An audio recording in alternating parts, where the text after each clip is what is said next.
크다는 걸 알았죠. 그래서 저 역시도 남편하고 늘 조심하려 했습니다. 그런데 이건 도무지 언성을 높이지 않으면 이야기를 못할 것 같았어요. 오늘 당신 늦죠? 오늘 야근 있어서 8시 넘어야 일 끝날 것 같아. 오늘 저녁은 지혜랑 먼저 먹어. 나는 여기서 대충 먹고 갈게. 그래? 그럼 지혜 일찍 재우고 집 앞으로 나갈게. 오랜만에 야식 먹을까? 그래, 나야 좋지. 왜? 할 이야기 있어? 할 이야기 있을 때만 그러잖아. 혹시 나 뭐 잘못한 거 있어? 없는데? 나 요즘 되게 잘했는데? 뭔지 모르지만 알았어. 우리 늘 가던 집에서 봐. 9시면 도착할 것 같아. 그래 알았어. 나 지혜 재우고 가면 늦어도 9시 반일 것 같은데 먼저 음식 시키고 먹고 있어. 괜히 들어왔다가 자려는 지혜 깨우지 말고. 그럼요. 알죠. 그럼 이따 봐. 다행히 운이 좋았습니다. 남편이 야근하는 날이라 퇴근 이후 남편 얼굴을 보지 않고 하루를 마무리할 수 있었거든요. 남편 얼굴을 보고 딸아이를 재워야 했다면 머릿속이 복잡했을 것 같아요. 안 그런 척 아무리 애써도 궁금한 질문들이 머릿속에 끊임없이 차오르니 저도 모르는 순간 나쁜 말들이 튀어나갈 것 같았기 때문이죠.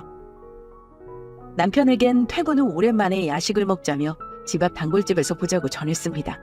워낙 술자리 야식을 좋아하는 남편은 흔쾌히 알았다고 답했어요. 그러면서 혹시 잘못한 게 있는지 우스갯소리로 말하는데 웃기더라고요. 없다고 자신했거든요. 요즘 잘하고 있다는 말로 얼마나 나를 우습게 하는지 알 수 있었습니다.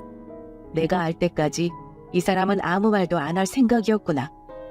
그런 생각이 들었거든요. 지난 2년 넘게 속인 것도 모자라 앞으로도 이렇게 살 걸 생각하니 모든 신뢰가 무너지는 소리가 들렸어요. 우리가 순수하게 노력해서 산 집이라도 옳지 못하다는 생각이 들었습니다. 하물며 저희 친정 부모님이 주신 집인데 대체 무슨 생각으로 이런 일을 벌이고 당당할 수 있는지 오늘 그 끝을 보고 결판을 내야겠다 싶었죠. 자기 왔어? 자기 좋아하는 닭발이랑 계란말이 세트 시켰어. 괜찮지? 왜 그래? 뭔 일 있어? 넉넉한 사람처럼 지혜랑 저녁 안 먹었어? 나랑 먹으려고 굶은 거야?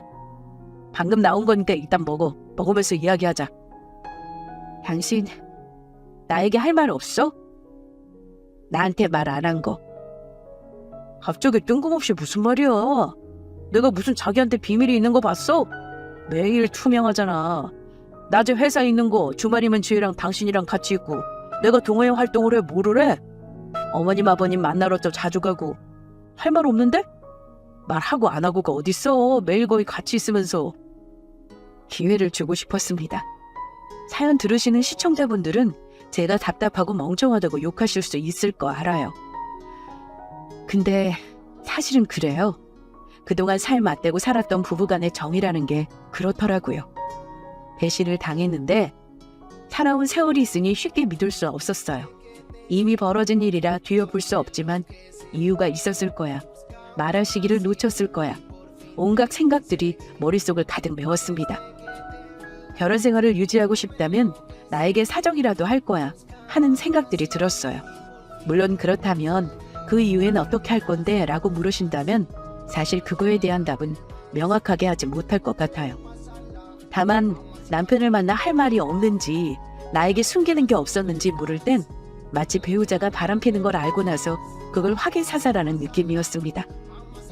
하지 말아야 할 일을 하고 뻔뻔하게 앉아있는 것 자체가 저를 우습게 한다는 것이고 그 사실 하나만으로 충분히 화가 났으니까요. 나 오늘 구로 빌라 월세로 놓으면 어떨까 부동산 갔다 왔어. 그래도 할 말 없어? 알았어. 알았어? 그게 다야? 아니 이미 벌어진 일인데 그럼 알았냐고 말하지 뭐라고 말해? 미안하다가 아니더라도 무슨 변명이라도 해야 하는 거 아니야? 무슨 변명이야. 내가 그 돈 가지고 노름을 한 것도 아니고 재산을 날린 것도 아니고 우리 엄마 줬다. 그게 문제가 돼? 뭐?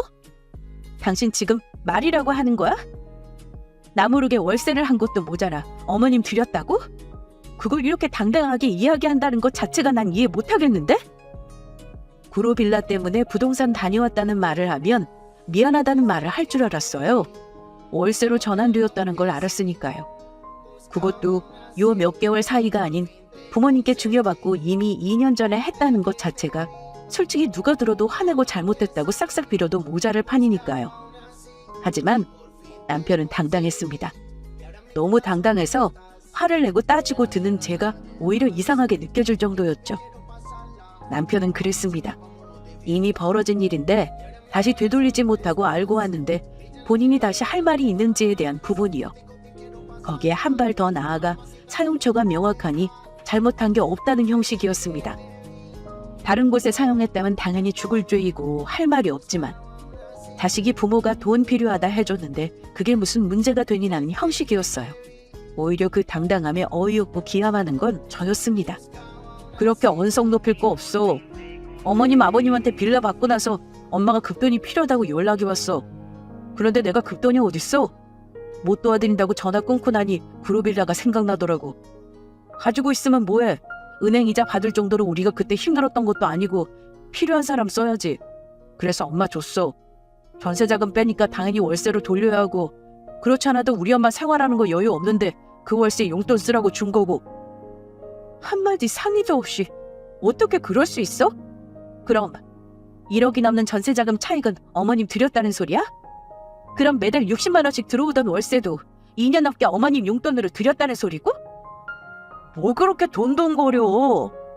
당신도 혼자 남은 우리 엄마 생활 잘하고 있을지 걱정된다며. 어머님 아버님은 2주에 한 번 같이 뵙고 만난 거 사 먹는데 우리 집은 그런 거 못했잖아. 그러니까 돈으로라도 보상해야지. 1억은 엄마가 갚는다고 했으니까 그건 걱정 안 해도 되고 60만 원 월세야 원래 안 받고 지내던 건데 없어도 되는 돈 아니야. 우리는 그런데 엄마한테 큰 돈이니까. 미쳤어? 우리 엄마 아빠가 준 집인데 그걸 왜 어머님 용돈으로 드려? 우리 노후 대비로 주신 거야 알아? 지혜 커업에서 돈 필요하면 그 안에서 충당을 하고 준 거라고. 당신 제정신이야? 소리 낮춰. 여기 집 아니야. 창피하게 왜 이래? 자기가 이럴까봐 내가 말 안 했어. 우리 엄마가 남이야? 어차피 어머님 아버님이 우리 노후 대비하라고 주신 건데 우리가 늙기 전에 그 돈 누가 쓰면 뭐 어떻다고 해. 그렇다고 내가 집 명의를 넘긴 것도 아니고 집값이 어디 도망가는 것도 아니고 있는 동안 활용해서 사용하면 좋은 거지. 남편이 하는 말을 제가 잘못 들은 줄 알았습니다. 저희 친정 부모님이 주신 빌라를 온전히 자기 소유로 생각했더라고요.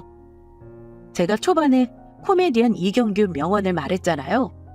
무식한 사람이 신념을 가지면 무섭다고요. 남편이 그랬습니다. 결혼하고 증여받은 재산이 부부 공동명으로 빌라 소유가 온전히 자기에게 있다고 생각한 거죠. 무식해도 이렇게 무식할 수 있을까 싶으면서 시어머님까지 소름이 끼쳤습니다. 결혼 전에도 받지 못했던 용돈을 받으며 저에게 한마디도 안 하셨다는 사실이 그 어머님의 그 아들이구나 싶었거든요. 집 명의를 넘긴 것도 아니고 전세자금은 시어머님이 갚는다고 했기 때문에 가지고 있던 전세 월세로 돌려 어머님 용돈 준 건 아무 잘못이 없답니다. 부부 공동자산을 이용했기에 정당하고 오히려 말했으면 안 된다는 저 때문에 부부싸움으로 사이만 멀어졌을 거래요. 그 사이 저희 친정 부모님과 더 자주 뵙고 많은 시간을 보내지 않았냐고 저에게 반문까지 했습니다. 그런데 저도 시댁 가려 했거든요. 오히려 시댁에 간다고 하면 남편이 시어머님은 혼자 있는 시간을 더 좋아한다고 팔쩍 뛰기도 했죠. 시어머님 사는 곳이 남편 회사와 20분 거리라 점심시간에 가서 종종 얼굴 뵙고 식사하고 오니 자주 안 가도 된다며 오히려 저에게 크게 신경 쓸 거 없다고 말했고요. 남편이 하도 그래서 지혜 데리고 몇 번 별도로 갈 정도로 저도 챙겼거든요. 그런데 그 모든 게 하나의 그림으로 다 껴 맞춰졌습니다. 시어머님은 용돈 받고 계시니 제가 별도로 필요 없었겠죠. 오히려 오면 눈치 보이고 혹시라도 말실수에 용돈 못 받을까봐 전전긍긍하셨던 모습들이 머릿속에 떠오르며 제가 그동안 남편을 너무 믿었다는 생각이 들었습니다. 결국 제 발등 제가 찍은 거죠. 누가 그래? 결혼하면 모든 재산이 다 공동재산이라고? 당신 우리 부모님이 주신 거 내 동의 없이 월세로 돌리고 그 수익금 시어머님 드린 거 이혼사유 되는 거 알아? 부부 공동재산? 그거 어디까지나 기여했을 때 이야기지. 우리 부모님이 구로빌라 명의 넘길 때 당신이 기여한 게 뭔데? 남이 차린 밥상에 숟가락 얹으면 재료값이나 음식 만드는 인건비, 그릇 다 지불한 거야? 그냥 앉아서 낼림 차린 밥상에 밥만 먹은 거 아니냐고. 이게 밥상이랑 무슨 상관이야? 결혼해서 받은 거니까 당연히 내가 기여한 거지. 당신이 결혼하고 지혜까지 안 낳으면 어머님 아버님이 구로빌라 주셨겠어? 다 자식 같으니까 같이 잘 살라고 주신 건데 그거 가지고 이혼이다 뭐다 이야기하는 거 너무 성급한 거 아니야? 그리고 내가 결혼하고 월급 따박따박 갖다 줘. 다른데 돈 쓴 것도 없는데 왜 재산이 기여를 안 해? 이런 식으로 시어머님 용돈 준 걸 따지고 들면 오히려 당신이 유책 배우자 아니야? 업 들먹이면 내가 잘못했다고 벌벌 떨 줄 알았나 봐? 웃기지 마. 자식이 부모 주는데 문제시 되는 법이 어딨다고 그래? 결혼하고 나도 버는 돈 다 보탰어. 어머니 부부 공동재산이야. 이런 말 당신이 더 불리하다는 거 모르지? 모르니까 이러지. 내가 대인배라 참고 산다. 이혼 이야기 했던 거 못 들은 거로 할 테니 이번 이야기는 그냥 넘어갑시다.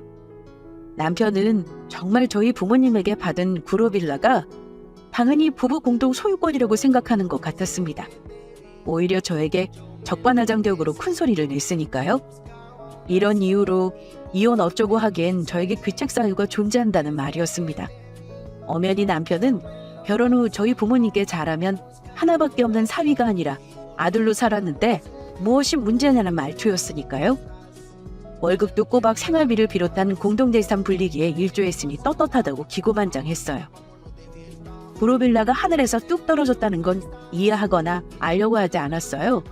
자기는 최선을 다했고 오히려 까다롭게 굴고 정없이 굴며 시댁이라는 이유로 눈에 도끼는 저를 나쁜 사람으로 몰았으니까요. 더 이상 이야기할 필요성을 못 느꼈습니다. 차라리 뻔뻔하게 굴었다면 목청이라도 높였을 텐데 이건 무식이 용감이라고 말이 통하지 않더라고요. 잘못 알고 있고 그게 답이라고 생각하니 당연한 논리였습니다. 제가 여기서 왈가왈부해봤자 법의 법자도 모르는 사람이라고 말할 테니 변호사를 통해 전달하는 게 나을 거라 판단했죠. 그래서 하던 이야기를 멈췄습니다. 그냥 눈앞에 있는 저녁이라도 먹어야겠다 싶었죠. 이혼은 기정사실화 되었고 싸우러 가기 전 기력을 소진하면 안 되니 기운 차려 한다는 심산이었거든요. 그래 먹어. 민망할 땐 원래 먹는 거야. 부부가 괜히 부부인 줄 알아? 이런 거 하나하나 따지고 들면 피곤하니까. 때로는 눈 감아주고 넘어가는 사람이 있어야 부부 생활도 다 유지할 수 있는 거야. 그래도 내가 널 많이 사랑하나 보다. 이혼 소리까지 들었는데 이렇게 먹는 모습을 보니 다 풀리네. 자, 이것도 먹어. 더 먹고 싶은 거 있어? 더 시켜줘? 남편은 아주 헛다리를 제대로 짚었습니다. 제가 아무런 대꾸도 하지 않고 식사를 하기 시작하니 대꾸할 말이 없어서 그런 줄 알더라고요. 인심 쓰는 척 넘어가 주겠다고 아주 의기양양했습니다. 저는 당연히 귓등으로도 안 들었죠. 그렇게 집으로 들어간 전 오랜만에 딸아이와 자고 싶다는 핑계로 아이방으로 갔습니다. 아침에 되기를 기다렸어요. 변호사를 찾아가 법적 자문을 구하고 빨리 이 사태를 해결하고 싶었어요. 아침이 되고 월차를 낸 전 변호사를 찾아갔습니다. 이혼 사유가 되는지 묻고 위자료로 받아낼 수 있는 분도 알아봤죠. 그리고 귀책 사유가 남편에게 있는 만큼 아이 양육권을 제가 가져오고 양육비도 받을 수 있는지 물었어요. 더 이상 결혼 생활의 의미를 모르겠더라고요. 부부 공동재산? 공동이라면 마음대로 사용하고 그걸 당당하게 말할 수 있을지 의문이 들었거든요. 이미 부부간의 신뢰는 깨질 대로 깨졌으니 깨끗하게 갈라서는 게 맞다고 생각했습니다. 자기야, 지금 퇴근해? 언제 퇴근하나? 1시간 전부터 당신 회사 앞에서 당신만 기다렸잖아. 왜 전화 안 받아? 무섭게 왜 그래? 변호사 통해 이야기하라니. 나는 공동명의로 빌라 명의를 했으니까 당연히 나도 소유권이 있는 줄 알았지. 알아. 소유권이 있어도 자기한테 물어보고 결정해야 했었는데 내가 너무 성급하게 내 마음대로 했지. 그래서 화 많이 난 거야? 여기서 이러지 마. 변호사한테 이야기 못 들었어? 변호사 통해 말하고 싶다고 이제 전했을 텐데. 이러면 접근금지 신청할 수밖에 없어. 당신 내 주변에 오는 것만으로도 심장이 벌렁벌렁거려.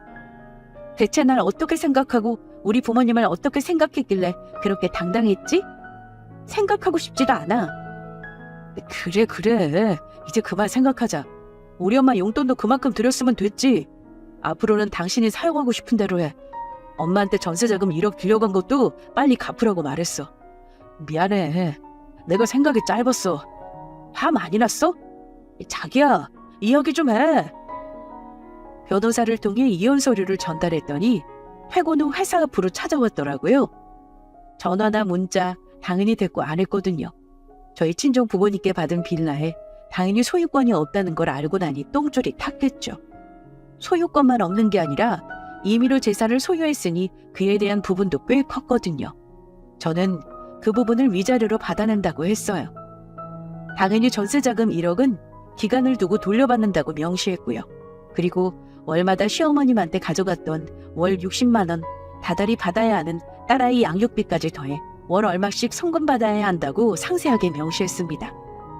법으로 싸우자면 얼마든지 싸우자고 덧붙이며 소송을 건다면 정신적 위자료까지 덧붙여 저도 끝까지 갈 거라고 알려줬죠. 그랬더니 제가 퇴근하기 전부터 회사 앞에서 절 기다렸더라고요. 그제서야 손이 발이 되게 비는데 얼마나 꼴보기 싫었는지 몰라요. 법에 대해 모르고 따지고 드는 건 저라고 기고만장하게 큰소리 칠 땐 언제고. 법적으로 알아보니 모든 게 남편 잘못이라는 걸 알고 나니 180도 돌변했거든요. 얼마나 속 시원하던지. 제가 이런 바보천치 같은 사람과 알콩달콩 살았다는 자체가 창피했어요. 이런 사람이 조금만 유식했다면 진짜 사망보험금 거액으로 들어놓고 제 목숨 가지고 장난칠 수도 있겠구나 싶었거든요. 그렇게 전 다시 혼자가 되었습니다. 저희 친정 부모님은 그래도 살아보라고 하셨어요. 박서방이 나쁜 마음이 있어서 돈을 다른 데로 쓴 것도 아니고 부모 도왔으니 마음은 그래도 착하다고요. 전 저모르게 그랬다는 거, 왜 저희 부모님 돈으로 본인이 생색내는지에 대해 여전히 화가 나는데 저희 친정 부모님은 그런 남편을 어떻게라도 품고 싶으셨던 것 같습니다. 저도 사실 아예 고민 안 한 건 아니에요. 그래도 아이에게 아빠의 빈자리를 만드는 게 과연 옳을까 그런 고민을 했거든요. 그런데 무식이 용감하다고 그런 남편 밑에서 딸아이의 신념이 바르지 못하게 자란다면 그게 더 무섭다는 생각이 들었습니다. 어린 시절 고정관념이 상당히 무섭잖아요. 그런 저의 뜻을 결국 친정 부모님도 받아주셨어요. 돈을 다른 데 사용한 게 아니라 부모를 돕는 데 썼지만 어쨌든 그 과정과 생각이 바르지 못했던 부분에 대해 더 이상은 말을 더하지 못하셨죠. 그렇게 서류 정리도 끝낸 지 얼마 안 돼요. 일은 더 이상 하지 못할 팔자였나 봐요. 월세로 돌려나오는 월세 60만 원과 남편 위자료와 딸내미 육아비, 거기에 제 퇴직금과 실업수당까지 더하니 몇 년은 제가 일하지 않아도 딸아이 둘과 사는데 크게 문제가 없는 거 있죠? 생각지도 않은 타이밍에 전혀 다른 상황에 마주하게 되었지만 딱 하나만 생각하려고요. 제가 일을 하지 않으려 생각한 이유가 우리 딸아이니까요. 딸아이에게 사랑 많이 주고 많은 추억을 쌓을 생각입니다.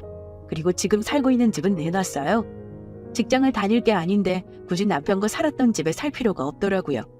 서울 변두리지만 친정부모님 살고 있는 동네로 갈 생각입니다. 더 가까이서 살고 아빠 없는 그늘을 외할머니 외할아버지 사랑으로 감싸주려고요. 딸아이에겐 엄마와 아빠 생각이 너무 달라 함께하기 어렵다고 전했어요. 결혼은 믿음인데 그 믿음이 깨져서 한 집에 지내기 어려워졌다고요. 아이는 아빠를 못 본다는 건 슬프다고 전했어요. 그래서 전 한 집에 사는 게 아니라 전처럼 매일 볼 순 없지만 일주일에 한 번 또는 2주일에 한 번 아빠를 만나러 가자고 전했습니다. 아이에겐 좋은 아빠였기에 그 자리까지 빼앗고 싶지 않았어요. 혹시라도 아이를 빌미로 잘해보려는 심산이면 넘어가지 말라는 걱정 어린 조언이 있을 것 같아 미리 전할게요. 그럴 일은 없습니다. 엄마 아빠가 어떻게 모아서 주신 빌라라는 걸 아는데 그 빌라는 제 동의 없이 그래도 된다고 생각해 당당히 사용한 사람은 믿을 사람이 안 된다는 거 충분히 알아요. 이 험한 세상 믿고 의지할 사람이 아닌데 어떻게 함께 하겠어요? 아이 빌미로 어떻게 할 거였다면 이혼하지 않았겠죠. 그러니 제 걱정은 마세요. 그리고 무식했지만 용감했던 제 전남편에게 시원하게 욕 한 바가지 해주시고요. 무식해도 염치가 있었다면, 뻔뻔해도 눈치가 있었다면 이야기는 달라졌을지 모르잖아요. 염치도 없고 눈치도 없이 무식하고 용감했던 전남편에게 오늘 사연을 바칩니다. 이제 네가 한 짓 뭔지 다 알았지? 세상 사람들이 다 너 욕하고 내 편을 들어. 네가 당당히 말했던 그때 얼마나 심장이 벌렁거리고 지나가는 사람 붙잡고 말하고 싶었는지 몰라. 그때 못한 이야기 이제라도 속 시원하게 하고 다 잊으려고. 너도 네가 한 짓이 얼마나 뻔뻔하고 염치 없는 짓이었는지 알았으면 지혜 핑계로 나에게 어떻게 해보려는 수작은 평생 하지 마. 그게 살면서 마지막으로 네가 나에게 해줄 수 있는 배려고 염치니까? 알았으면 평생 내 인생에서 꺼져라. 속 시원한 제 이야기 끝까지 들어주셔서 감사합니다. 안녕하세요. 저는 서울에 거주하고 있는 33살 여성입니다. 작년에 이혼하고 현재 돌싱으로서 제2의 인생을 살아가고 있는 요즘입니다. 제가 이렇게 사연 보낸 이유는 최근에 전 남편 소식을 들었기 때문이에요. 저랑 이혼하고 힘들게 지내고 있다는 말에 통쾌하면서도 여간 기분이 좋더라고요. 그래서 기념삼아 이곳 썰TV에 사연 제보까지 하게 된 겁니다. 거두절미하고 제 이혼 썰 한번 풀어볼게요. 우선 이야기의 시작은 결혼 준비할 때부터입니다. 남편이랑 모아놓은 돈에서 대출 조금 받아서 결혼할 계획이었어요. 그런데 대뜸 시댁에서 본인들이 신혼집을 장만해준다는 겁니다. 대출이란 건 최대한 안 받는 게 제일 좋은 거다. 뭐 형편이 안 돼서 받아야 하는 거면 어쩔 수 없지만 우리 집안이 그렇게 부족하지 않아. 너희 신혼집 정도는 충분히 마련해 줄 수 있으니까 대출 받을 생각하지 말아라. 그게 정말이에요, 어머니? 저희야 감사하지만 집이란 게 한두 푼 하는 것도 아니고 돈이 꽤 들 텐데 괜찮으시겠어요? 아이, 그 정도 여유 된다니까 그러네. 내 새끼 결혼한다는데 집 한 채 못 해주겠니? 애 할아버지가 물려주신 땅이 있어서 그거 처분하면 충분할 거다. 대신 조건이 있어. 조건이요? 그게 뭔데요? 우리가 집 해주는 거니까 명의는 아들 명의로 하마. 어때? 괜찮지? 네, 뭐 요즘 집 장만하면 많이들 공동 명의로 한다지만 그건 같이 마련했을 때 이야기고 우리 집에서 큰돈 들여 해주는데 당연히 아들 명의로 해야 하는 거 아니겠니? 아무튼 집은 우리가 해줄 테니 걱정하지 말고 결혼 준비나 잘하렴. 요즘 결혼할 때 대출 없이 결혼하는 부부들 거의 없잖아요. 결혼 준비할 때 신혼집 비중이 제일 크고 집값이 비싸니까 아무래도 대출받을 수밖에 없는 현실이죠. 그래서 뜻하지 않은 반가운 소식에 기분이 좋았습니다. 다만 명의 부분이 조금 그랬지만 뭐 큰 문제가 될까 싶었어요. 그래서 알겠다고 감사히 잘 받겠다고 했습니다. 솔직히 저야 땡큐 아니겠어요? 나갈 돈 줄어드니 너무도 좋은 소식이었습니다. 그렇게 우리는 시댁의 도움을 받아 집을 마련했고 나머지는 둘이 모아놓은 돈으로 해결했어요. 시댁에서 큰 걱정거리를 해결해 주니까 어느 정도 여유가 생겼어요. 그리고 우린 결혼했고 본격적인 신혼생활을 시작했죠. 근데 남편이 뜬금없이 회사를 그만둘 거라고 선언하는 겁니다. 나 회사 관둘 거야. 뭐? 그게 무슨 소리야? 잘 다니고 있는 회사를 갑자기 왜? 관둘만 하니까 관두지. 내가 계속 이야기했잖아. 우리 회사는 오래 다닐 곳이 못 된다고. 복지도 형편없고 비전도 없는 곳이야. 난 이제 가정 생겼고 앞으로 애도 태어나면 더 많이 벌어야 하는데 어떻게 이 직장을 계속 다녀? 미래를 생각하니까 이건 아닌 것 같아. 더 나이 먹기 전에 결단을 내려야 할 것 같아. 그래도 자기 말대로 우리 나이도 있는데 이직이 잘 될까 싶어. 요즘 일자리 구하기도 힘들다잖아. 그래서 생각해둔 게 있어. 뭔데? 관둘 생각하면서 이직 자리 좀 알아봤거든? 그런데 쉽지 않겠더라고. 잘해서 옮긴다 치더라도 연봉이 조금 아쉬운 거야. 그래서 고민하다가 내가 직접 사업을 한번 시작해보는 게 어떨까 싶어. 뭐? 사업? 자기야, 그건 조금 위험한 생각인 것 같은데? 내 주변에 사업하다가 잘못된 사람들 여럿 있어. 다들 함부로 시작하지 말라고 신신당부하더라. 내 생각에도 그건 아닌 것 같아. 한 치 앞을 알 수 없는 거잖아. 잘 되면 다행이지만 혹시라도 잘못되면 어쩌려고. 그 뒷감당 책임질 수 있겠어? 미래 걱정하면 아무것도 못해. 실패는 성공의 어머니라잖아. 잘 되면 좋지만 잘못된다 해도 다 경험이고 내게 되는 거잖아. 그걸 바탕으로 다시 일어설 수 있는 거고, 그리고 사업 시작하는데 내가 아무런 생각 없이 무턱대고 덤비겠어? 다 이것저것 고려해서 시작하지. 그래도 조금 걱정되는데. 그럼 사업 자금은 어떻게 마련하려고? 우리 결혼 준비한다고 모아놓은 돈 다 썼잖아. 그건 걱정하지 마. 퇴직금 받은 걸로 해결할 수 있어. 그걸로 되겠어? 사업을 어떤 거로 하느냐에 따라서 차이가 있겠지만 그래도 어느 정도는 있어야 하잖아. 퇴직금만으로는 부족할 것 같은데? 충분하대도. 다 계산기 두드려보고 하는 말이야. 근무한 기간이 길어서 퇴직금 그리 작지 않아. 거기다 나 혼자 시작하는 게 아니고 아는 선배랑 같이 시작할 거라 괜찮아.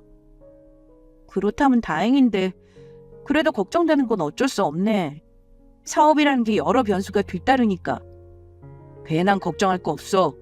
시작하기도 전에 걱정해서 뭐 좋다고 괜히 부정만 타지. 그냥 나만 믿고 따라와. 내가 다 알아서 할 테니까.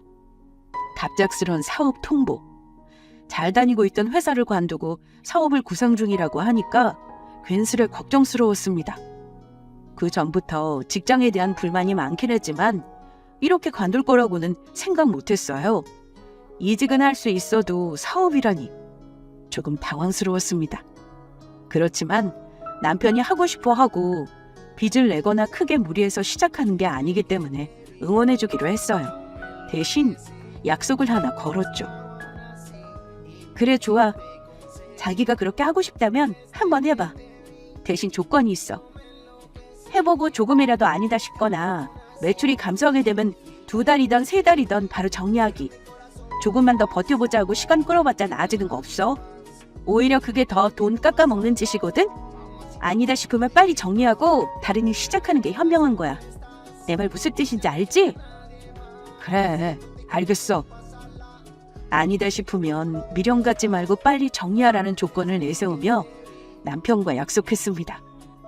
남편은 알겠다며 바로 사업 준비에 돌입했어요. 저는 그런 남편을 믿고 응원할 뿐이었죠. 부디 제 약속이 지켜지지 않기를. 남편의 사업이 잘 되기만을 바랄 뿐이었습니다. 그렇게 남편은 회사를 그만두고 사업에 뛰어들었어요. 그리고 자신의 사업에 최선을 다하며 열심히 노력하는 모습을 보였습니다. 나 오늘 늦어. 기다리지 말고 자기 먼저 자. 오늘도? 요즘 맨날 늦게 들어오네. 열심히 하는 것도 좋은데 그러다 쓰러지겠어. 너무 무리하지 말고 쉬엄쉬엄 해. 나도 그러고 싶은데 내 이름 걸고 시작하는 일이다 보니까 책임감이 막다르네. 그리고 이렇게 초반에 잘해놔야 빨리 자리 잡지. 얼른 성공하고 싶은 생각에 열정적으로 일하니까 피곤한 줄도 모르겠어.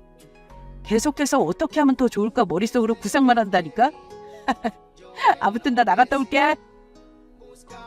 직장인의 삶을 살다가 사업을 시작하고 대표로서 막중한 책임감을 느끼게 되었나 봅니다. 남편은 힘든 줄도 모르고 신이 나서 일했어요.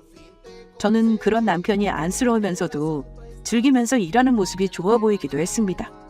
그러던 어느 날, 친정엄마 생신날이라 남편과 같이 친정으로 가려는데 무슨 문제가 생겼다며 저 혼자 가야 할 것 같다고 했어요. 갑자기 사무실에 간다고? 꼭 가야 할 만큼 중요한 일이야? 우리 엄마 자기랑 같이 오는 줄 알고 계실 텐데. 그러지 말고 나중에 처리하면 안 돼? 미안해. 나중에 처리할 상황이 아니야. 나도 갑자기 이렇게 일이 터질 줄 몰랐네. 내가 대표니까 가서 수습해야지. 어쩌겠어. 진짜 미안해. 자기야. 장모님한테 잘 좀 말씀드려줘. 내가 따로 연락드린다고. 참, 이거 가져가. 남편은 지갑에서 카드를 한 장 꺼내서 건넸습니다. 좋은 날 같이 축하드리고 싶은데 그러지 못해서 죄송하다고 이걸로 맛있는 거 사드려. 금액 상관하지 말고 비싼 거 드시고 싶은 거 다. 알겠지? 그럼 나 다녀올게. 맨날 사무실에 살다시피 해서 이제야 좀 같이 시간 보내겠다고 했는데 또 일이 터져서 나가버렸습니다. 그래서 어쩔 수 없이 저 혼자 친정집에 가야 했어요. 아니, 흉서방은 어쩌고 너 언제 오니? 갑자기 사무실에 일이 생겨서 갔어. 사무실에? 아이고, 일이 많이 바쁜가 보네. 말도 마. 사업 시작하고 나서부터 남편 얼굴 제대로 본 적 없어. 얼마나 바쁜지 몰라? 김서방 그러다 쓰러지는 거 아니니? 열심히 하는 건 좋은데 너무 무리하는 거 아닌가 싶다. 안 그래도 나도 걱정된다고 쉬엄쉬엄 하라고 말했는데 안 들어. 사업 시작하고 대표 자리에 앉으니까 책임감이 막중한가 봐. 일하는 게 하나도 안 힘들고 재밌대. 그래서 피곤한 줄도 모르고 신나서 일한다니까? 아유, 그래도 걱정되네. 젊어서 고생은 사서도 한다지만 너무 그렇게 열심히 하다 탈나는 법이야. 네가 옆에서 김서방 좀 잘 챙겨줘야겠어. 그래야지. 아, 그리고 엄마, 이거 봐. 짠! 그게 뭐니? 저는 남편이 건네준 카드를 꺼내서 엄마에게 보여줬습니다. 남편이 준 카드. 아무리 바빠도 엄마 생신 꼭 축하드리고 싶었는데 그러지 못해서 죄송하다고 전해달랬어. 그러면서 이 카드로 엄마 드시고 싶은 거 비싼 거 많이 사드리라고 준 거야. 아이고, 생일이 뭐 별거라고. 아니, 그냥 같이 모여서 밥 한 끼 하면서 얼굴 보면 됐지. 에이, 무슨 소리야. 이렇게 좋은 날 의미 있게 보내야지. 엄마, 나가자. 나가서 맛있는 거 실컷 먹고 쇼핑도 하자. 남편 카드 쓸 기회가 흔한 줄 알아? 이럴 때 아니면 마음껏 못 누리지. 바쁜 남편 대신 저 혼자 방문해서 그런가 엄마가 살짝 서운해하셨어요. 말로는 바쁘니 이해한다며 생일이 뭐 별것도 아닌데 괜찮다고 말씀하셨지만 저는 느낄 수 있었습니다. 남편의 빈자리를 아쉬워하신다는 걸요. 그래서 더욱 오버하며 엄마를 모시고 나갔고 우리 두 모녀는 남편 카드로 모처럼 데이트하며 즐거운 시간을 보냈어요. 그리고 그 후로도 남편은 여전히 바쁘게 일하며 지냈습니다. 그러던 어느 날이었어요. 자기야, 나왔어. 뭐야? 왜 이렇게 일찍 왔어? 왜? 그래서 싫어? 그럴 리가. 맨날 늦게 들어와서 얼굴 보기 힘들었는데 일찍 들어오니까 좋아서 그렇지. 그런데 진짜 무슨 일이야? 어쩐 일로 이렇게 일찍 들어온 거야? 자기도 알지? 그동안 나 진짜 열심히 일한 거. 그동안 쉬지도 못하고 잠도 못 자고 시간 쪼개가면서 일했잖아.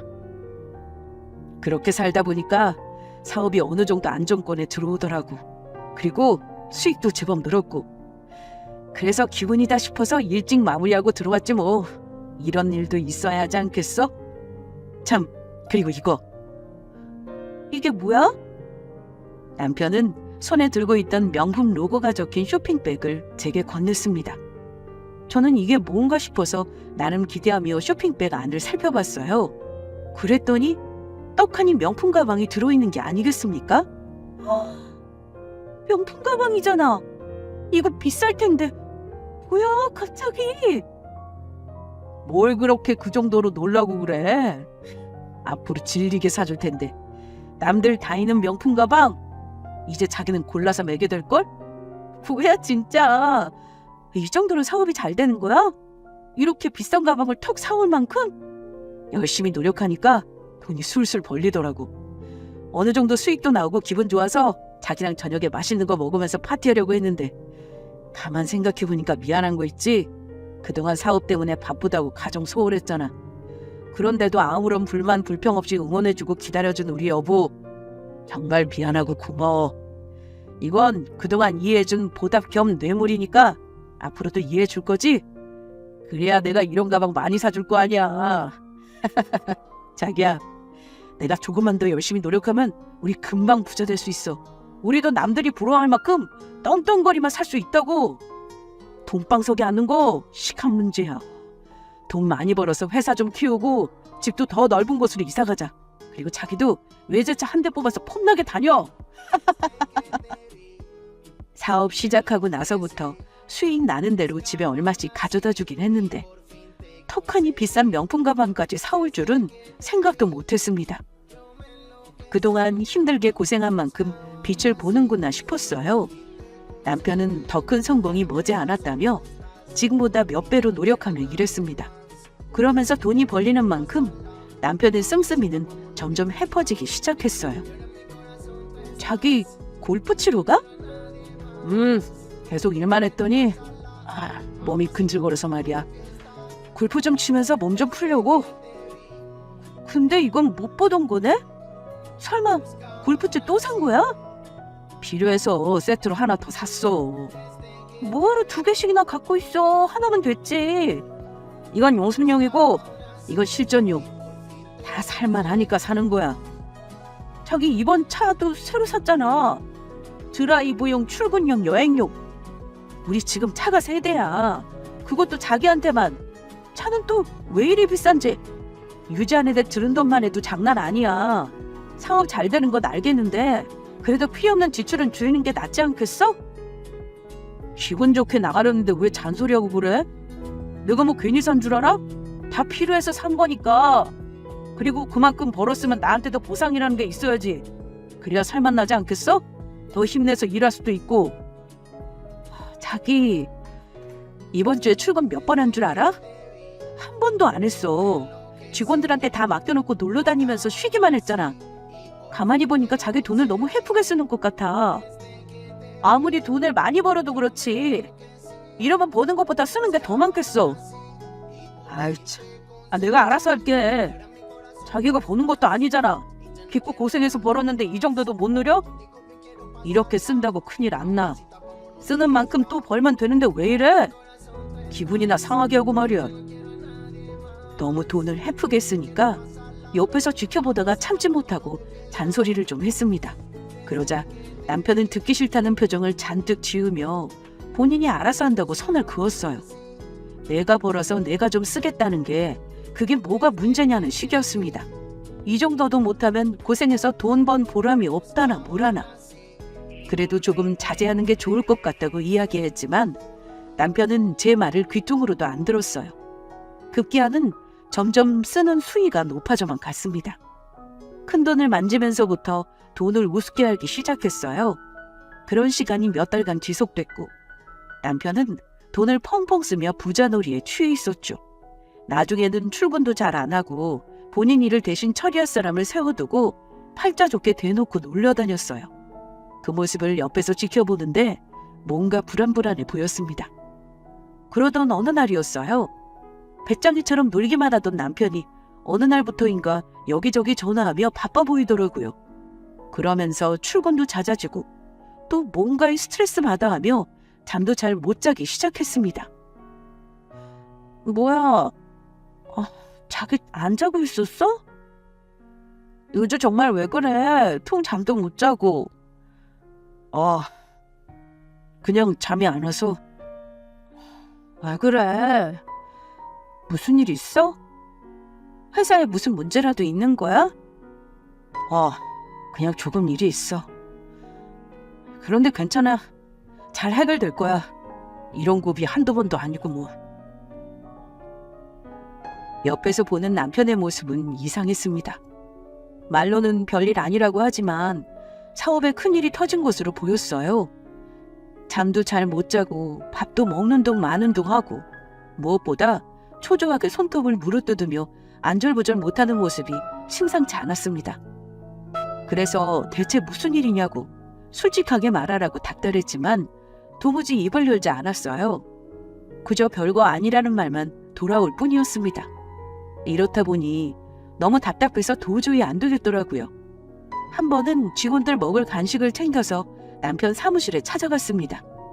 간 김에 간식 챙겨주면서 분위기가 어떤지 슬쩍 파악하려고요. 그렇게 사무실 건물에 들어가 엘리베이터를 타고 올라갔습니다. 그리고 문이 열리고 엘리베이터에서 나온 순간 저는 깜짝 놀라고 말았어요. 아니, 이게 왜 이래? 제가 알고 있는 사무실 풍경이 아니었습니다. 직원들은 온데간데 없고 사무실은 말 그대로 텅 비어 있었어요. 바닥은 여러 서류가 버려진 채 뒤덮여 있었습니다. 이곳만 시간이 멈춘 듯한 기분이었어요. 너무 이상해서 몇 번이나 충수를 확인하고 두리번거렸는지 모릅니다. 혹여나 제가 잘못 찾아왔나 하고요. 뭔가 이상하다 싶어서 바로 남편한테 전화했는데 받지를 않았습니다. 핸드폰을 아예 꺼놓았더라고요. 하는 수 없이 집으로 돌아와서 남편이 오기만을 기다려야 했습니다. 그렇게 몇 시간이 흐르고 초조한 마음으로 남편을 기다리는데 누군가 초인종을 눌렀어요. 그리고는 남편을 찾길래 무슨 일인가 싶어 문을 열어줬습니다. 그랬더니 다짜고짜 압류 소리를 들이밀면서 집에 있는 물건 곳곳에 빨간 딱지를 붙이기 시작했어요. 지금 뭐 하시는 거예요? 왜 우리 집에 이런 걸 붙여요? 남편분 지금 안 계시는가 봐요? 네, 없어요. 아니 대체 왜 이러시는 건데요? 물건 함부로 손대지 마시라고요. 이러시면 곤란합니다. 저희 지금 법적으로 압류 절차 밟고 있는 거예요. 아까 서류 보여드렸잖아요. 글쎄 저는 모르는 일이라니까요. 이러지 말고 남편 오면 그때 이야기하시라고요. 저리 비키세요. 반갑지 않은 불청객이었습니다. 집안에는 빨간 딱지들이 가득했고 저는 그 모습을 보고 있을 수밖에 없었어요. 하지 말라고 아무리 말려도 소용없었습니다. 대체 갑자기 왜 이런 일이 생긴 건지 영문을 알 수 없었죠.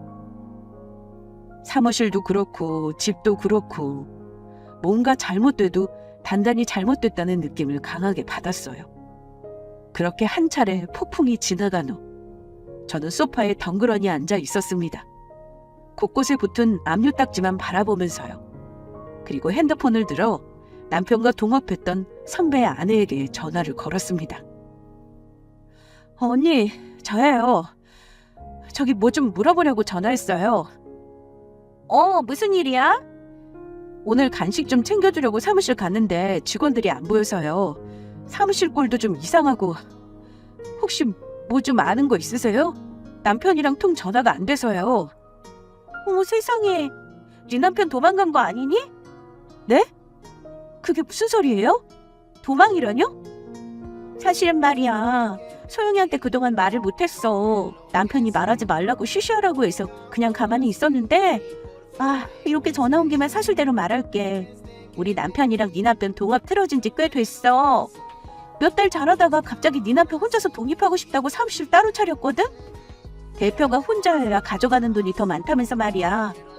그래서 우리 남편을 알겠다고 하고 직원 몇 명 데리고 나와서 따로 사무실을 차렸는데 직원들끼리 서로 연락하고 받다가 알게 된 모양이야. 네 남편 무리하게 사업 확정하고 버는 족족 유흥비며 사치 부리는 거로 다 썼다더라. 나중에는 쓰는 돈에 만족 못해서 회사 돈까지 손대기 시작했대. 직원들 월급까지 밀리면서 말이야. 그러니 네 남편 밑에 있는 직원들이 죄다 우리 남편 사무실에 찾아와서 제발 본인들 써달라고 사정사정 했다더라. 이렇게 있다가는 월급 한 푼 못 받고 사무실에서 쫓겨날 판이라고. 그래서 우리끼리 이러다 파산하는 거 아니냐, 돈 못 갚아서 야반도주라도 하는 거 아닌가 했지. 그게 전부 사실이에요? 저는 그 정도일 줄은 몰랐어요. 아유, 정말 너무하네. 부부니까 어련히 알아서 털어놓기지 했는데 여태 소영씨 모르게 일 저질렀나 보네. 엄청난 충격이었습니다. 저는 그동안 정말 아무것도 몰랐어요. 동업을 분리했다는 것도, 사치를 감당하지 못해 힘든 상황이었다는 것도요. 그간 무슨 일이 있는 것 같다 싶기는 했지만 이 정도일 줄은 꿈에도 몰랐습니다. 그래서 계속 초조하게 애타는 마음으로 남편만 기다릴 뿐이었어요. 어느 정도 시간이 흘러 새벽이 되었을까요? 도어락 비밀번호 누르는 소리가 들리면서 남편이 집에 들어왔습니다.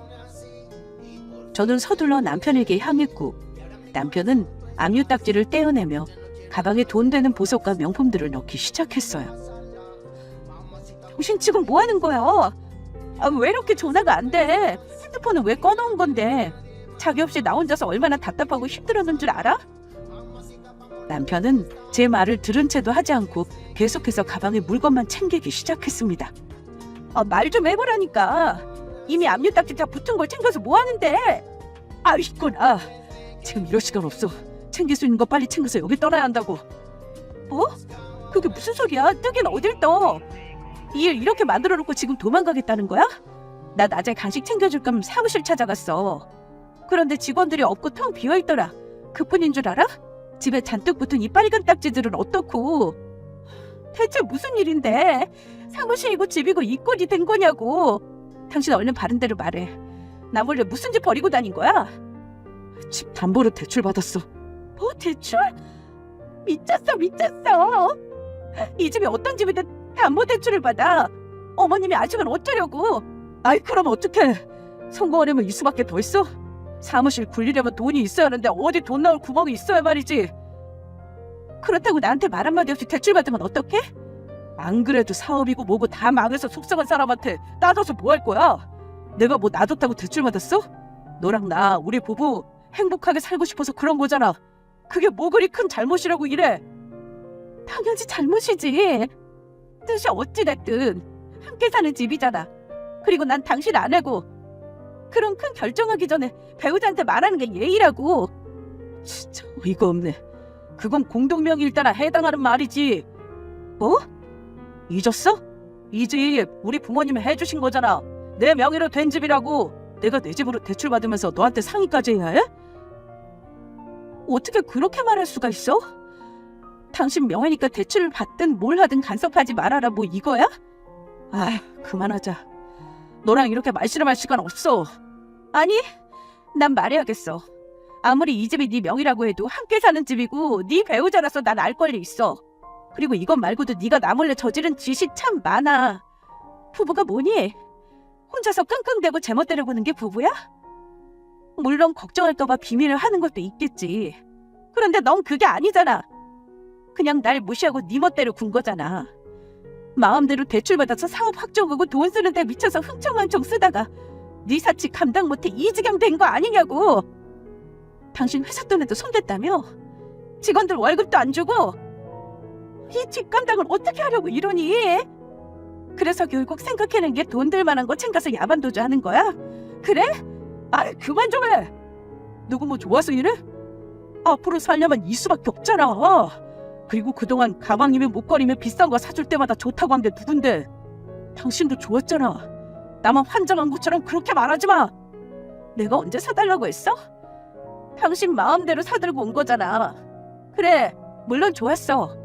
경험해보지 못한 고급진 삶이나 행복하기도 했어. 하지만 그 순간을 위해 다른 사람을 불행하게 하고 이렇게 도망 다녀야 하는 거라면 싫어. 가방이고 뭐고 다 싫다고. 한순간 엉망이 된 현실을 자각하고 눈물이 터져 나왔습니다. 잘 살아보고 싶었는데 남편의 헛된 생각이 이런 결과를 불러일으킨 거죠. 내 결혼 생활도 끝이구나 싶어서 서러운 눈물을 흘리는데 누군가 집 문을 쾅쾅 두드리기 시작했습니다. 야! 너 그 안에 있지? 문 열어! 문 안 열어! 강제로 따고 들어가기 전에 빨리 열어라! 이게 무슨 소리야? 저 사람들 뭔데? 우리 집 문을 왜 두드리는 건데? 아이씨, 그러니까 내가 이럴 시간 없다고 했잖아. 챙길 거 챙겨서 빨리 도망갔어야 하는데. 남편은 사색이 된 얼굴로 안절부절 못하다가 문을 막아섰습니다. 그리고 이내 밖에 있던 사람들이 강제로 문을 따고 들어와서 다짜고짜 남편을 패기 시작했어요. 지금 뭐 하는 거예요? 못된 사람을 만들어요. 당장 그만 못 떠요? 경찰에 신고할 거예요?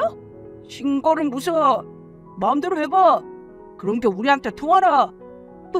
뭐라고요? 어이 아줌마, 그쪽 남편이 우리한테 빌려간 돈이 좀 있거든? 그런데 그걸 계속 안 갖고 이리저리 도망만 다니는데 어떻게 생각해? 우리 기분이 많이 안 좋을 것 같지? 이 자식 때문에 헛수고한 것만 생각하면 속이 부글거려. 사채를 빌렸단 말이에요? 아이고, 몰랐나 보네. 뭐 괜찮아. 지금 알았으면 됐지. 그래서 어떻게 돈 좀 있나? 지금 돈 안 내놓으면 아줌마 남편 큰일 날 텐데. 얼만데요? 4억. 4억이요? 지금 당장 4억을 어떻게 마련해요? 알아서 잘 마련해야지. 아니면 당신 남편 큰일 난다니까. 지금 없어요. 우선 오늘은 가고 시간을 주면 이자라도 마련해 볼 테니까. 이 아줌마가 말로 해서는 못 알아먹네. 지금 분위기가 썩 좋아 보이나 보지? 얘들아, 안 되겠다. 빨간 딱지 도덕도덕 붙어있는 걸로 봐서는 받아낼 게 이놈 몸뚱이밖에 없겠어. 네? 그게 무슨 소리예요? 제 몸을 뭐 어떻게 하려고? 우리 몸에서 제일 비싼 곳이 어딘 줄 알아? 바로 신장이야. 신장은 사람 몸에 2개 붙어 있으니까 이거면 네 빚도 다 갚을 수 있겠다. 안 돼요. 선생님, 제발 시간을 조금만 주세요. 제가 어떻게든 꼭 마련하겠습니다. 제가 이렇게 부탁드릴게요. 한 번만 살려주세요, 선생님. 글쎄, 부탁해도 뭘 좀 쥐어주고 해야지. 난 맨입으로 말하는 것들이 제일 싫어. 얘들아, 뭐하냐? 빨리 안 움직이고. 사채꾼들은 남편을 둘러엎고 집 밖으로 나가려 했습니다. 남편은 저를 애타게 부르며 울부짖었어요. 그 모습을 보니 안 되겠다 싶어서 서둘러 그들을 막아섰습니다. 그리고는 착용하고 있던 다이아몬드 반지와 목걸이를 빼서 그들 손에 들려주며 말했어요. 오늘은 이걸로 하고 어떻게든 돈 마련해서 꼭 드릴게요. 그러니까 제발 이 사람 좀 살려주세요. 네? 가만히 있어보자. 이거 다이아몬드지? 이거 팔면 돈이 좀 되려나? 일반 다이아몬드랑은 달라서 비싸게 팔 수 있을 거예요. 거짓말 아니에요. 진짜예요.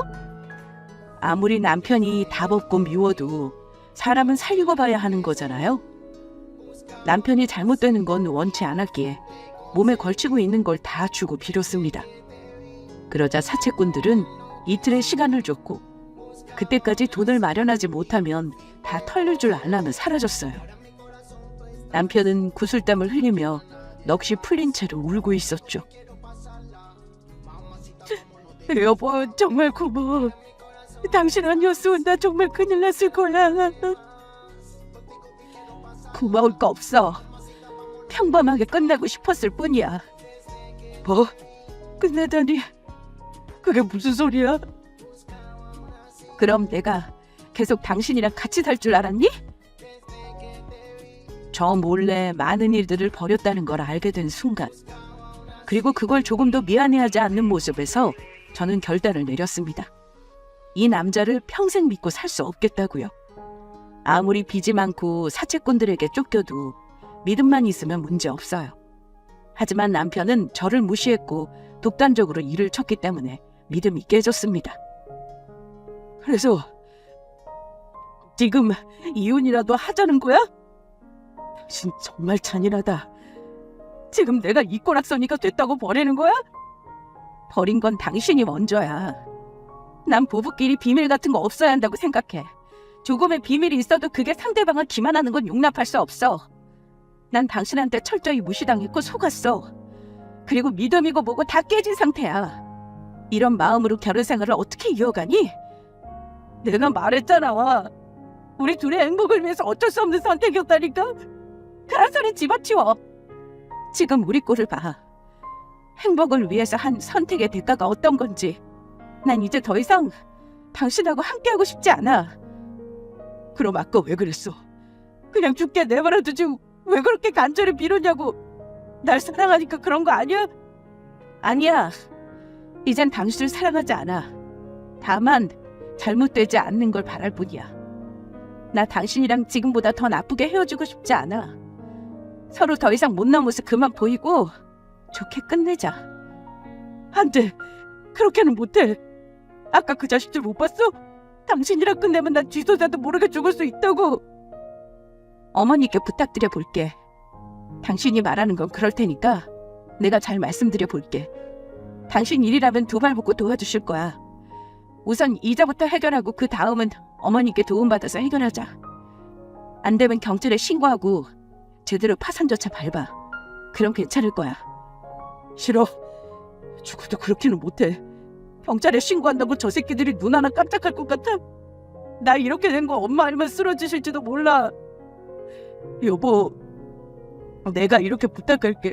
제발 나 떠나지 마. 이렇게 부탁할게.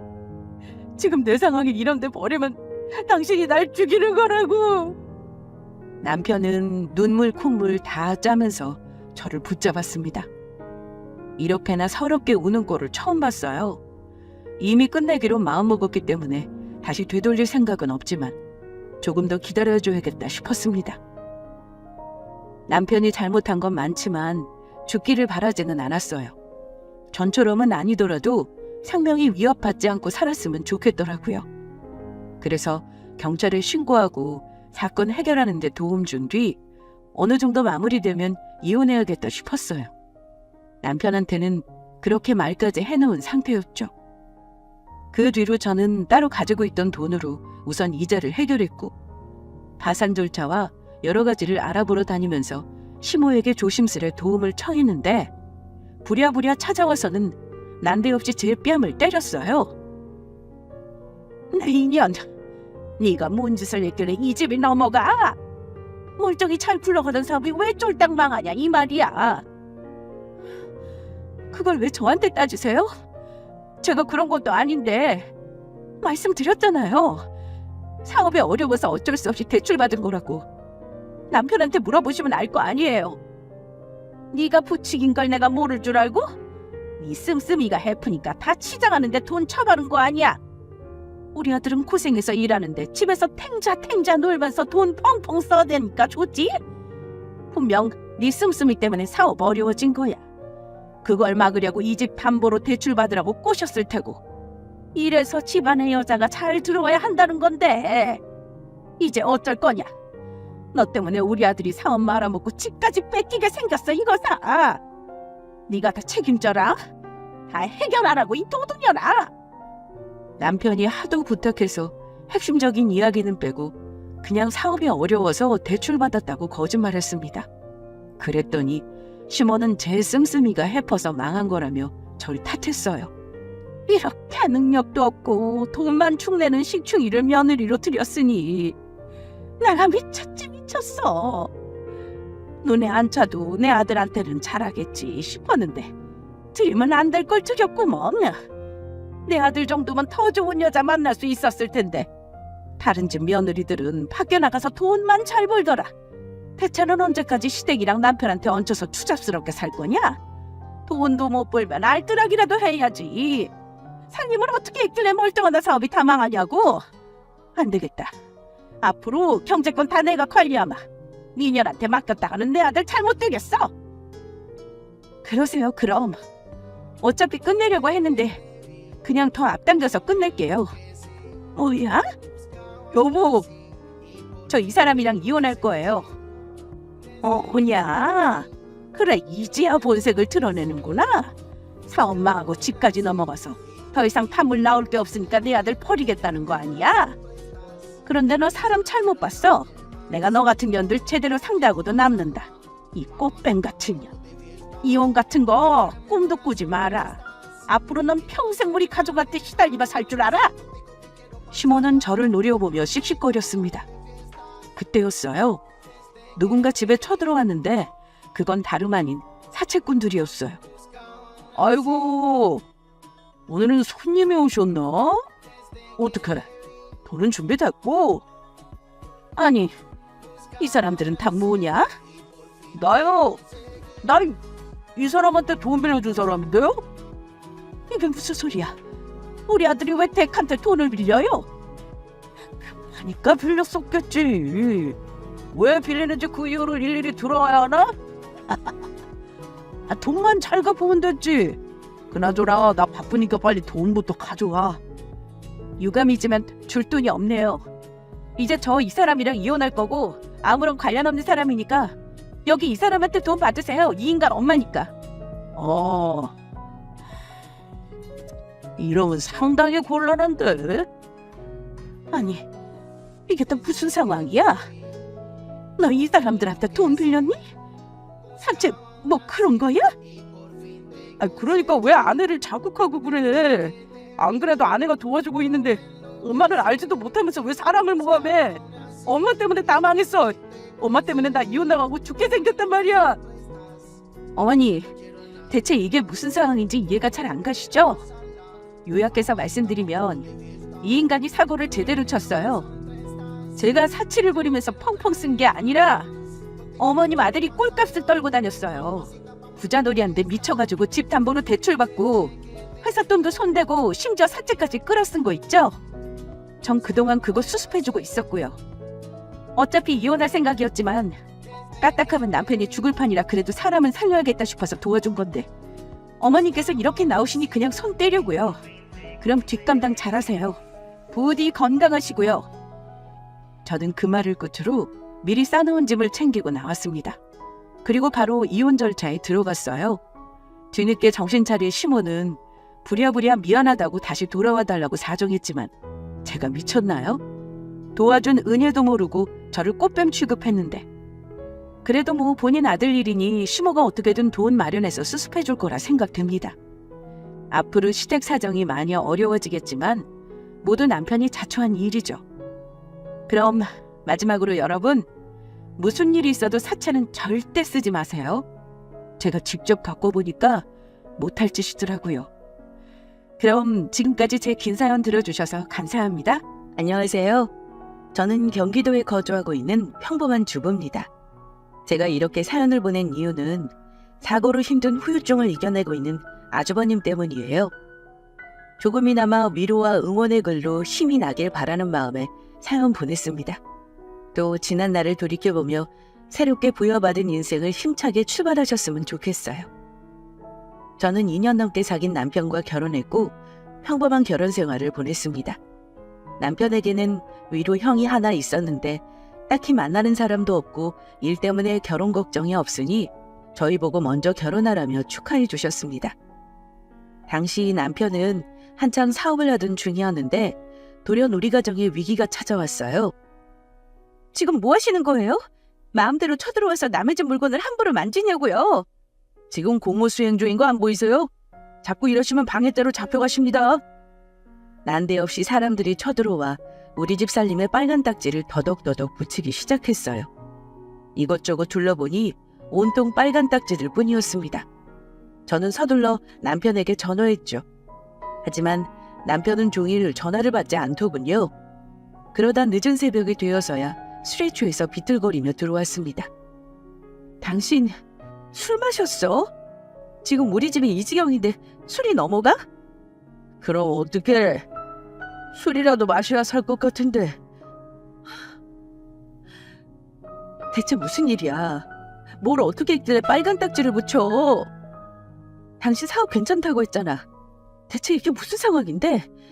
종일 전화도 안 받고 답답해 미치는 줄 알았어. 알아? 미안해. 도저히 당신 볼 면목 없어서 전화 못했어. 아니, 회사에 문제가 있으면 미리 말을 해줬어야지. 어떻게 손써볼 시간이라도 벌었을 거 아니냐고. 당신 이 빨간 딱지들 다 어떻게 할 거야? 우리 이대로 길거리에 나가는 거 아니지? 그렇지? 다 틀렸어. 뭐? 우리 망했다고. 무슨 방법이 있었으면 집에 빨간 딱지 안 붙이게 했겠지. 당신한테 이런 걸 안 보여주고 싶었는데 정말 미안해. 면목 없어. 대체 어쩌다가 이 지경이 된 거야? 당신 사업에 왜?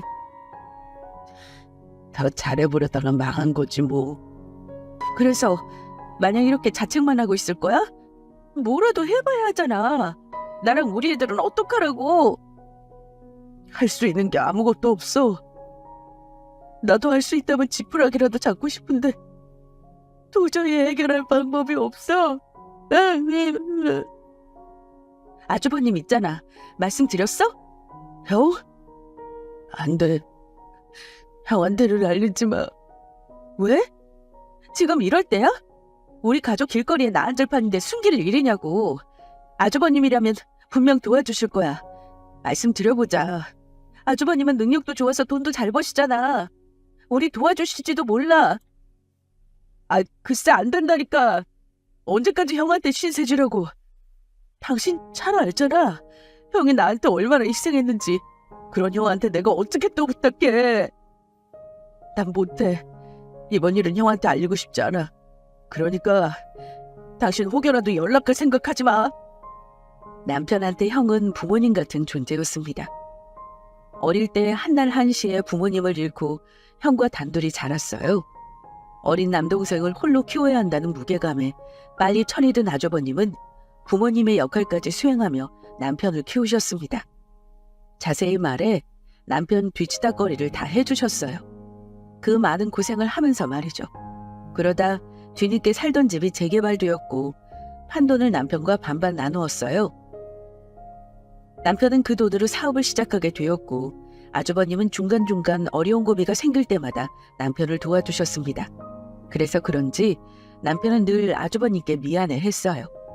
그 마음을 잘 모르지 않지만 저로서는 선택지가 없었습니다. 우리 아이들을 지켜야 했으니까요. 다음 날 체면불고하고 남편 몰래 연락을 드렸습니다. 아주버님은 한달음에 우리 집으로 찾아오셨어요. 이게 대체 무슨 일이야?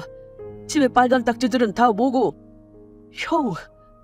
남편은 아주버님의 등장에 놀라면서도 순간적으로 저를 쳐다봤습니다. 당신 연락했어? 어쩔 수 없었어. 내가 연락하지 말라고 했잖아. 잘 사는 모습만 보여줘도 모자라는데 왜 이런 거를 보이게 해? 그럼 어떡해? 당장 집이고 뭐고 다 넘어갈 판인데 우리 애들 길거리에 나 앉으라고? 난 그 꼴 절대 못 봐. 그리고 아주버님도 알 건 아셔야지. 지금 동생한테 무슨 일이 생겼는지 가족으로서 아셔야 하잖아. 여보!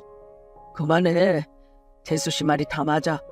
이재호이 되기 전에 연락했어야지. 나 네 형 아니냐? 왜 말 안 했어?